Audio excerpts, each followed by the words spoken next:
For Scientific American Science Quickly, I'm Rachel Feltman. About 317 billion times per year, members of the U.S. public check the weather on their phones, TVs, or some other source. Those updates and alerts do everything from saving campers from rainy days to saving lives during big disasters. But what most of us don't realize is that behind those forecasts, there's a single, often invisible engine, the National Oceanic and Atmospheric Administration's National Weather Service. Now, this federal agency, which serves as the backbone of U.S. forecasting, is under threat. What happens when the country's most trusted source of extreme weather alerts can't staff the night shift? Our guest today is Andrea Thompson, editor at Scientific American, who covers the environment, energy, and earth sciences. She's here to talk about how deep staffing cuts and proposed funding reductions are straining this vital agency right as the summer months begin, bringing the threat of tornadoes, hurricanes, and wildfires. Thanks so much for coming to chat with us today. Thanks for having me. So let's start with a basic question.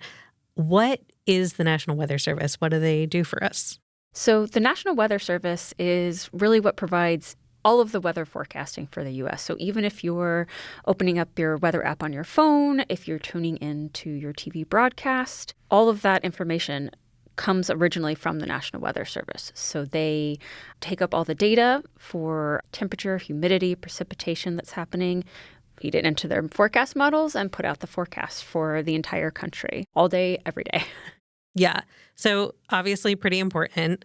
And what's been going on over there? So the National Weather Service has been hit by a lot of cuts, both in terms of staffing and in terms of funding.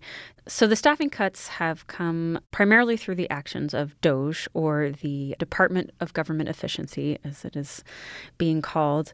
And they have essentially tasked many agencies, including the National Weather Service, with cutting staff.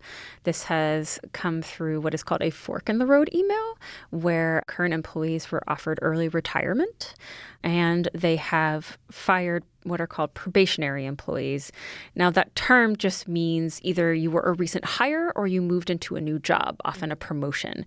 So basically, it just means you are new in your position and you were considered sort of in this temporary status for either a year or two. And the job protections for those employees are not as strong as for longer-term employees. So those employees were fired. There was a court case where they were temporarily reinstated and then were fired again.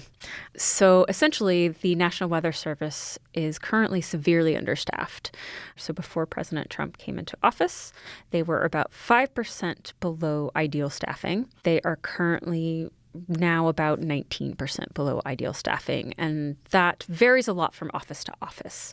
So some offices may be fully staffed, but some are hovering around 40% understaffed. So that's a huge difference. So a lot of these offices where cuts have happened and where they are severely understaffed are in places where they're in the midst of tornado season or where hurricane season has just started. And summer is also when we see a lot of extreme heat and wildfires. So there are concerns of whether these offices will have the staff to issue timely and adequate warnings for these kinds of events. Yeah. Well, I definitely want to get into that in more detail, but also something you said was really surprising to me. I guess I didn't really understand what a probationary employee was. And I think to a lot of people, that implies, this person is brand new or there's something wishy-washy about their employment. I didn't realize it could also include people who've just been promoted, which seems like sort of the opposite of what people have in mind when they hear probationary employee. Yeah. It's one of those, I think, just funny government terms. And, that term applies outside. It's not only used in the National Weather Service. But yeah, so some of the people that were let go are people who have actually been with the National Weather Service potentially for decades. And so there's a lot of institutional knowledge that's been lost. Yeah. And so with the National Weather Service specifically, what kinds of impacts have we seen so far? So it's a little hard to pick out because there's so much that goes into a forecast that sort of pinning some sort of miss or damage or something on any one element is very difficult. We do know there were tornadoes in a large part of the country in mid-May, including in eastern Kentucky, which is one of the forecast offices that has been very understaffed and that has had to cease 24/7 operations. So they closed down during the night. They did because they anticipated this severe weather outbreak, because we can forecast these things so well. They made sure all their staff came in. They had help from neighboring offices, and they actually were able to get tornado warnings out with actually above average timing. But that's not to say that, we can make it through, because those events are very taxing for the forecasters. You can't do that repeatedly without having burnout, some impact on their ability to do their job. Right. So essentially, it's no longer staffed 24/7. So now when they need to be there overnight, they're pulling in their daytime employees too. So it's basically people having to work extra to make sure that the community, the people that depend on them for warnings, don't suffer. But, eventually, especially since the administration has proposed additional cuts, it's a matter of when, not if, things break. And am I remembering correctly that nighttime tornadoes are already considered more dangerous and maybe even becoming more common? They're definitely more dangerous. And that's part because most of us sleep at night, so you may not be paying attention to weather warnings or hear them. That's why forecasters and experts urge people in tornado-prone areas to have weather radios, because they're very loud and they will go off when you have a warning in your area, and to make sure that you have the warnings on your phone activated. But even then, because people are asleep, are not as aware, they do tend to be deadlier. They tend to happen in certain parts of the country more than others, just because of the way weather moves across the U.S. So they are much more common in the southeast than, say, in the Central Plains. I'm not sure if we have a lot of good data on whether they're becoming more common or not. I think it's partly a shift in just where they're happening. And we have seen a bit of a change in quote-unquote tornado alley. So typically the area where tornado activity is centered in the country has been sort of northeastern Texas into Oklahoma and then kind of around that. That's been declining a little bit, and then tornado activity has been on the rise a bit more, about 400, 500 miles to the east. Right. So it's the areas where nighttime tornadoes are generally more common are now becoming more tornado prone. Yes. Got it. So obviously, that's very troubling given what's happening at the NWS. Could you walk us through some of the other potential impacts that experts are worried about? So the National Weather Service doesn't just tell you, whether it's going to be sunny today, if you need to bring your umbrella, or even, the important things like whether there's going to be tornado activity or a hurricane coming. They do a lot of other forecasts that I think people aren't as aware of. One of them is aviation forecasting. So they do specific forecasts for airports on what weather is going to be like. So airlines use those to know how to route their airplanes. Pilots use them to help decide, am I going to land in this weather? Do I need to, fly around for a little bit? Do I need to divert? And they work in partnership with the FAA. There are radars that help facilitate, and they're part of what have made flying so much safer overall in the U.S. over the last few decades. That's a critical one. They also issue forecasts for oceans, so fishing and shipping industries use those. The National Weather Service and then their larger parent organization, the National Oceanic and Atmospheric Administration, all of the data that they take up is used by the insurance industry to understand where risk is and to know how to price things like homeowners insurance. So, and those are just, a few of the industries that depend on them. So there is a lot of the U.S. economy that is affected by weather, and that the National Weather Service has a huge impact on the national economy.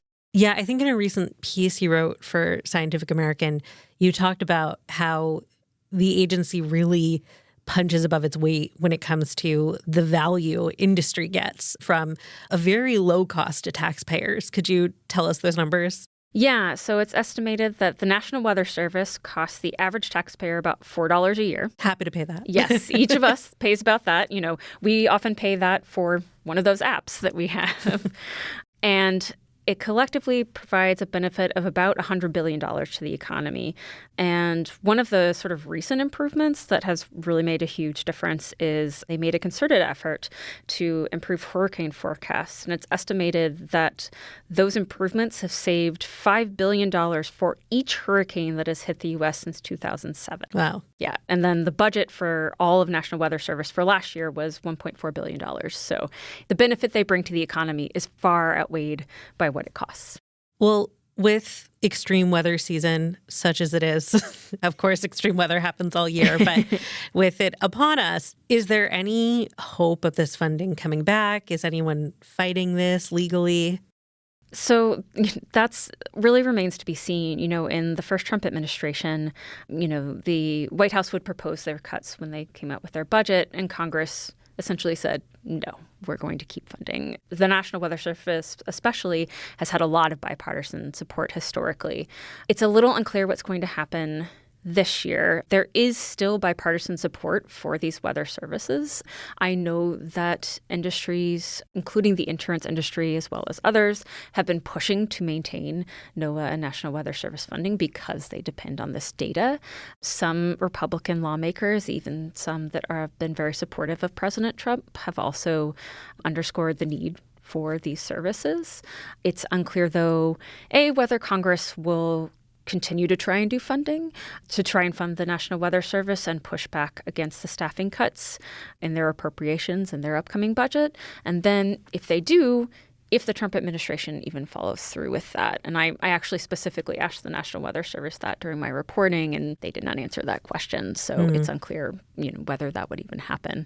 So with all this uncertainty, what are people, in the world of weather saying about what's going on?